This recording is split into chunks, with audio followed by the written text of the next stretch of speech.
Chapitre 1. La découverte d'une vague de crimes horrifiantes. La découverte d'une terrifiante vague de crimes. Le récit glaçant du clown tueur de Terry Sullivan commence par l'introduction de John Wayne Gacy, un homme dont le nom allait devenir synonyme d'horreur inqualifiable. Gacy était un résident en apparence ordinaire de Norwood Park, un quartier tranquille de Chicago. Ce n'est qu'en décembre 1978, lorsqu'un avis de disparition est apparu, que le vernis de normalité entourant Gacy a commencé à se fissurer, déclenchant une enquête initiale qui a révélé l'une des vagues de crimes les plus terrifiantes de l'histoire américaine. L'affaire a commencé avec la disparition de Robert Piest, un adolescent de 15 ans vu pour la dernière fois avec Gacy. Gacy, connu dans la communauté en tant qu'entrepreneur apprécié et capitaine de secteur du Parti démocrate, a initialement nié toute implication. Cependant, une enquête persistante menée par le détective Joseph Kozenczak du service de police de Des Plaines a mis au jour d'inquiétantes incohérences dans le récit de Gacy. Alors que les détectives creusaient davantage, ils ont été horrifiés de découvrir une macabre découverte sous la maison de Gacy au 8213 Summerdale Avenue. Sous en apparence ordinaire, de la banlieue, se trouvait une véritable chambre des horreurs. Les enquêteurs ont mis au jour les corps de 29 jeunes hommes et garçons enterrés dans l'espace clos sous la maison de Gacy avec des restes supplémentaires trouvés sur sa propriété et dans la rivière des plaines voisines. Chaque corps était un macabre témoignage de la nature méthodique et monstrueuse de Gacy. Les corps étaient souvent retrouvés dans des positions indiquant la torture et les sévices, avec des ligatures et des preuves de paralysie induites par la drogue. Cette découverte poignante a choqué la nation et a plongé la communauté tranquille dans le tumulte des médias. La communauté et les forces de l'ordre étaient saisies d'un mélange de choc, d'incrédulité et de terreur à mesure que de nouveaux détails émergeaient.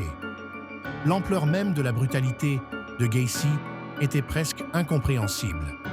Les familles qui habitaient à côté étaient horrifiées d'apprendre que quelqu'un en qui elles avaient confiance était capable de tels crimes odieux. Les agents des forces de l'ordre, qui ont découvert la scène de crime, peinaient à concilier l'aspect affable affiché par Gacy dans sa vie publique avec la préméditation de ses actes cachés à la vue de tous. La macabre découverte des corps sous la maison de John Wayne Gacy marqua le début d'une enquête exhaustive et d'un voyage glaçant dans les abysses de la dépravation humaine. Pour les familles des victimes et la communauté en général, la révélation généra une profonde sensation de trahison et de perte.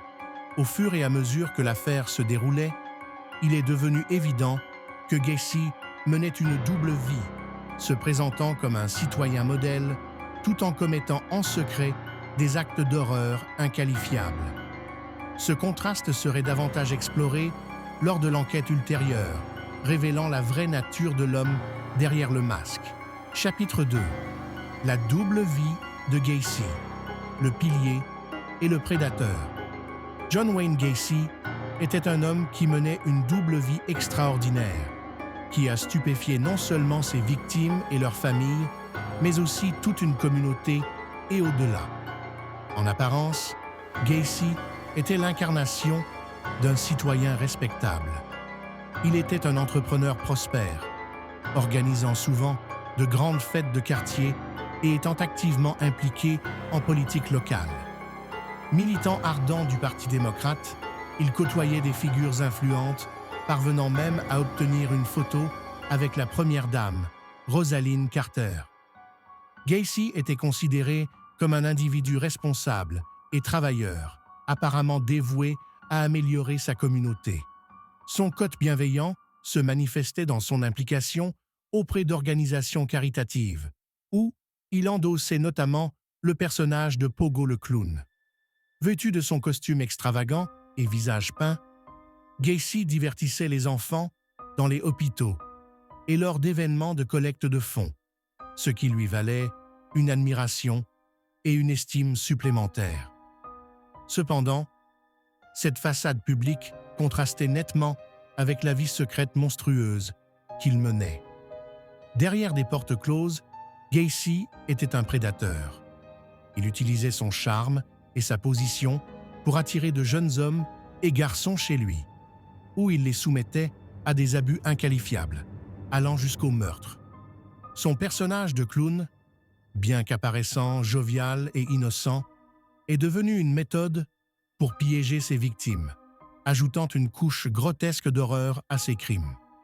La capacité de Gacy à mener une vie aussi duplice était un témoignage glaçant de ses compétences manipulatrices et de son acuité psychologique. Publiquement, il était le voisin philanthropique, apparemment gentil et abordable, mais en privé, il exerçait un règne de terreur, s'attaquant aux plus vulnérables. Son succès à mener cette double vie pendant une période prolongée a laissé beaucoup dans un état de stupéfaction une fois que la vérité a éclaté. La disparité entre sa persona publique et sa monstruosité en privé souligne la nature odieuse de ses activités criminelles. Cela a également suscité un débat sociétal plus large sur la nature du mal et la capacité des individus à dissimuler leur véritable nature malveillante derrière un masque de normalité et de respectabilité. L'histoire de Gacy constitue un sombre rappel des capacités de la tromperie humaine et de la réalité terrifiante, selon laquelle parfois, les prédateurs les plus dangereux peuvent être ceux qui se cachent en pleine vue, revêtus de l'apparence de citoyens respectables. Chapitre 3. Les histoires des victimes. Se souvenir des vies prises. Le récit horrifiant de John Wayne Gacy n'est pas simplement une histoire à propos d'un tueur notoire. Au cœur de cette histoire se trouvent les vies brisées par ces actes monstrueux. Chaque victime avait une histoire unique, des rêves personnels et des familles qui les aimaient profondément. En dressant le portrait de certaines des victimes connues de Gacy, cela apporte une dimension personnelle à un récit autrement sombre, veillant à ce que ces jeunes hommes et garçons soient rappelés en tant qu'individus et non simplement comme des chiffres dans un décompte macabre. L'une des premières victimes à avoir été identifiée était Timothy McCoy, un adolescent de 16 ans originaire de l'Iowa. Timothy rêvait de devenir chauffeur de camion et faisait de l'autostop pour rendre visite à des amis dans la région de Chicago lorsqu'il a croisé la route de Gacy. Il était un jeune au cœur généreux et aventureux, confiant en la bonté des gens, une qualité qui l'a tragiquement conduit entre les griffes de Gacy. Une autre victime, John Butkovich, était un jeune de 18 ans qui avait travaillé pour la compagnie de construction de Gacy. John était reconnu pour son sérieux et son désir de soutenir sa famille. Sa disparition soudaine a plongé sa famille dans le désespoir, cherchant sans relâche des réponses pendant des années, jusqu'à ce que la vérité horripilante soit révélée. L'engagement indéfectible de son père à retrouver John a joué un rôle important en attirant l'attention sur les activités suspectes de Gacy. Chapitre 4. L'enquête. Percer la tromperie. Alors que l'enquête sur John Wayne Gacy s'intensifiait, les forces de l'ordre étaient confrontées à la tâche redoutable de reconstituer un puzzle effrayant qui couvrait des années de comportements monstrueux. Dès le début, l'affaire était enveloppée de confusion et d'incrédulité, car la personnalité publique de Gacy contrastait nettement avec les découvertes macabres qui se déroulaient sous sa maison. Le tournant dans l'affaire est survenu grâce à une combinaison de travail policier méticuleux et d'un coup de chance inattendu. Tout a commencé avec la disparition signalée par la famille de Robert Piest, 15 ans, vu pour la dernière fois en train de parler à Gacy au sujet d'un emploi potentiel. Cela a poussé les enquêteurs à regarder Gacy avec suspicion, lançant une opération de surveillance secrète pour recueillir plus d'informations sur lui. Les détectives ont commencé à fouiller dans le passé de Gacy, révélant un historique d'accusations d'agression sexuelle et d'activités suspectes. Les preuves, s'accumulant, leur ont présenté un schéma glacé. Avec le temps, les comportements et les incohérences notent cependant leur surveillance. Laissez penser que Gacy était responsable de plus que la simple disparition de Piest. Lorsque les autorités ont obtenu un mandat de perquisition, la première fouille de la maison de Gacy n'a fourni aucune preuve directe le liant à la disparition de Piest.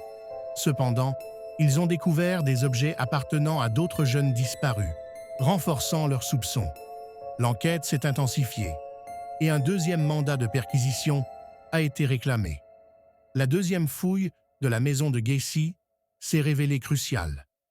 Alors que les autorités fouillaient sa propriété, ils ont découvert des restes humains sous les planchers de sa cave, déclenchant une excavation extensive et macabre.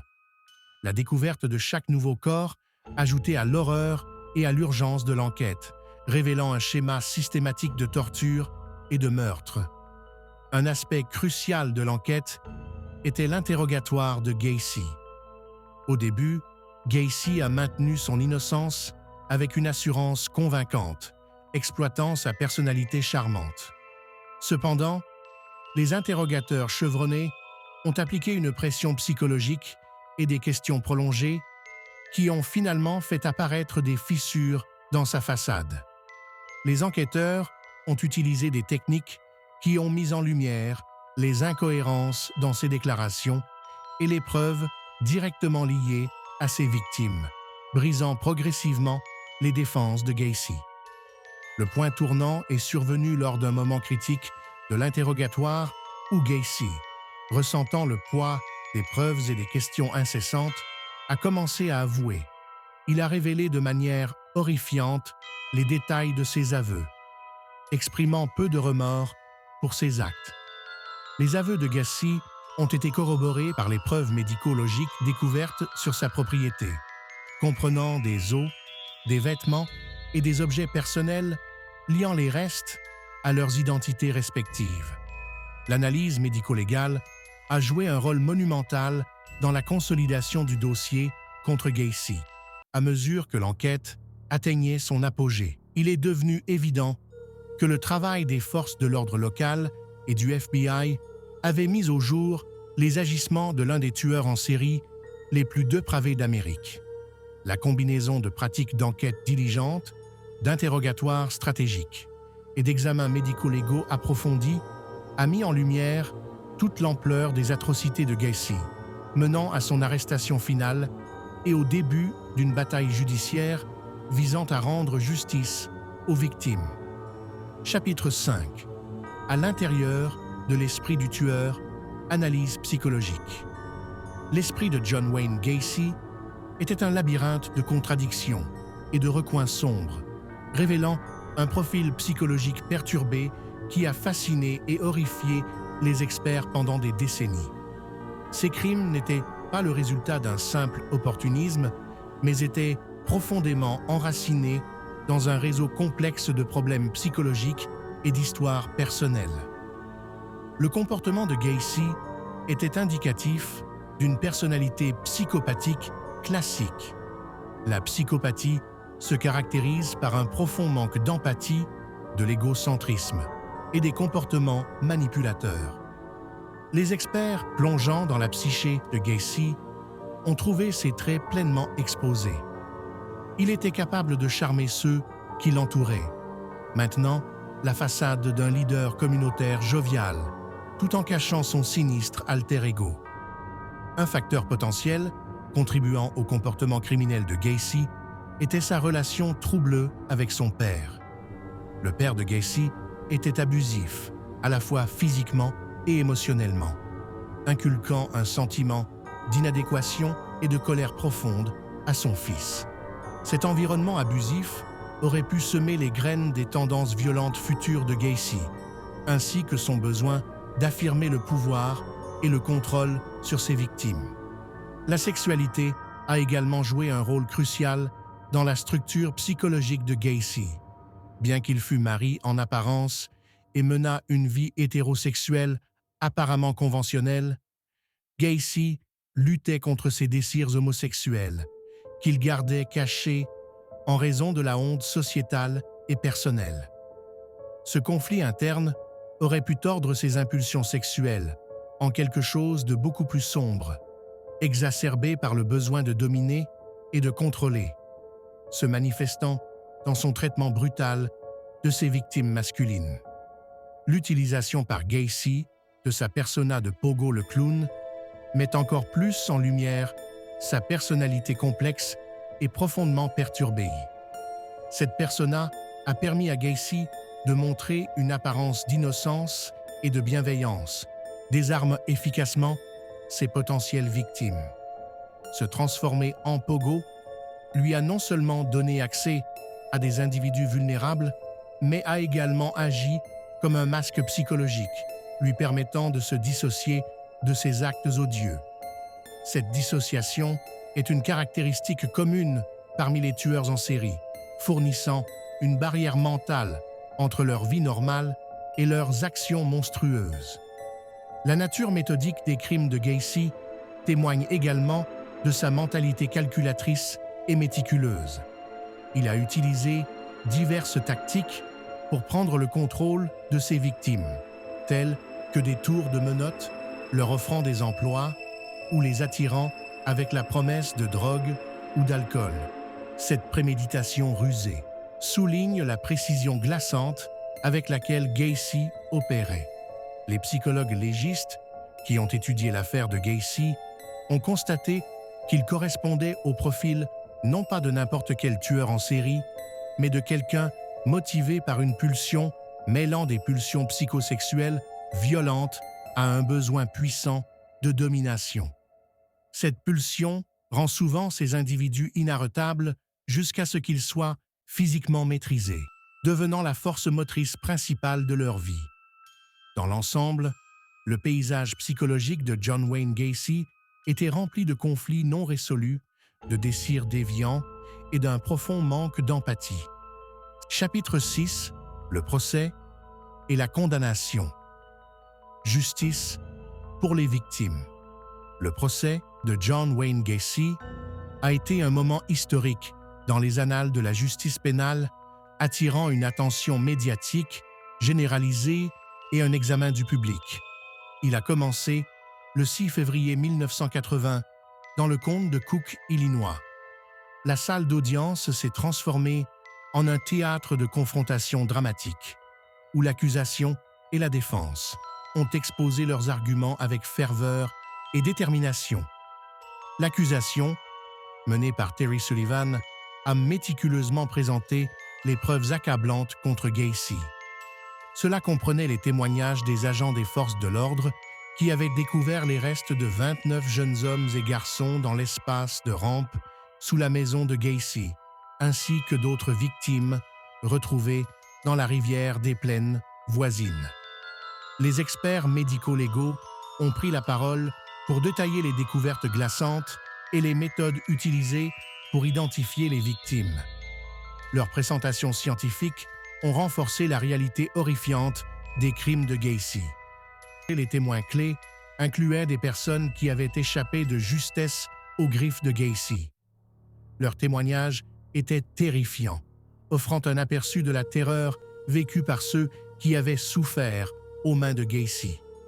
Ces survivants ont raconté en détail les méthodes utilisées par Gacy pour attirer, maîtriser et subjuguer ses victimes.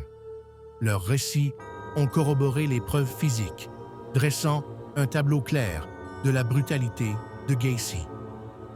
Chapitre 7. L'héritage du mal, les conséquences et l'impact plus large. Les séquelles des crimes odieux de John Wayne Gacy ont laissé une marque indélébile sur la conscience de la société et les méthodologies des forces de l'ordre. Une fois que l'ampleur même de ces atrocités a été révélée, il est devenu évident qu'un changement profond était nécessaire La prise de conscience qu'un individu en apparence ordinaire pouvait abriter une telle noirceur a entraîné des changements dans les protocoles d'enquête, les agences de maintien de l'ordre devenant plus vigilantes et coordonnées dans leurs efforts de recherche et de communication. Des groupes de défense des victimes sont apparus plus forts dans leur mission, animés par un sentiment renouvelé de fournir un soutien aux familles et aux survivants de crimes violents. Ces organisations ont joué un rôle crucial pour s'assurer que les vies prises par Gacy ne soient pas oubliées. Ils ont défendu la cause des victimes, plaidant pour des lois plus complètes et de meilleures ressources pour les affaires de personnes disparues. Des commémorations et des hommages ont été organisés, servant de rappel poignant des vies innocentes brutalement interrompues et de la douleur persistante de ceux qui ont été laissés derrière. L'héritage de Gacy a également suscité un intérêt public et académique intense pour comprendre la psychologie des tueurs en série. Son cas est devenu un point focal pour les criminologues et les psychologues qui ont cherché à disséquer ses comportements, ses méthodes et les facteurs qui ont pu contribuer à sa descente dans la dépravation. Les connaissances tirées de ces études ont été essentielles pour développer des profils et des modèles prédictifs utilisés dans les enquêtes criminelles d'aujourd'hui. De plus, la couverture médiatique des crimes et du procès de Gacy a mis en lumière la réalité terrifiante selon laquelle des monstres pouvaient se cacher derrière des visages familiers. Cela a entraîné un changement culturel, où les communautés sont devenues plus vigilantes, mais aussi plus protectrices et solidaires les unes envers les autres face à de telles menaces. L'expression « clown tueur » s'est incrustée dans l'inconscient collectif, servant de sombre rappel du potentiel du mal dissimulé derrière le masque de la normalité. L'impact plus large des actions de Gacy peut également être observé dans le système judiciaire, où le traitement de son cas a influencé les futures procédures légales concernant des crimes similaires. La nécessité d'une approche minutieuse et compatissante pour traiter les offenses en série a été soulignée, mettant l'accent sur le fait que la justice devait être approfondie et servir non seulement de punition, mais aussi de dissuasion. La réflexion sur l'héritage de Gacy est une méditation sur la nature du mal et l'importance de la vigilance, de la compassion et de la réforme. Ces crimes ont exposé de graves lacunes dans les réponses de la société et des institutions aux signaux d'alarme. La réalité glaçante de la dualité de Gacy sert d'avertissement sévère et de rappel tragique de l'importance d'une surveillance continue pour protéger les communautés contre de telles menaces insidieuses.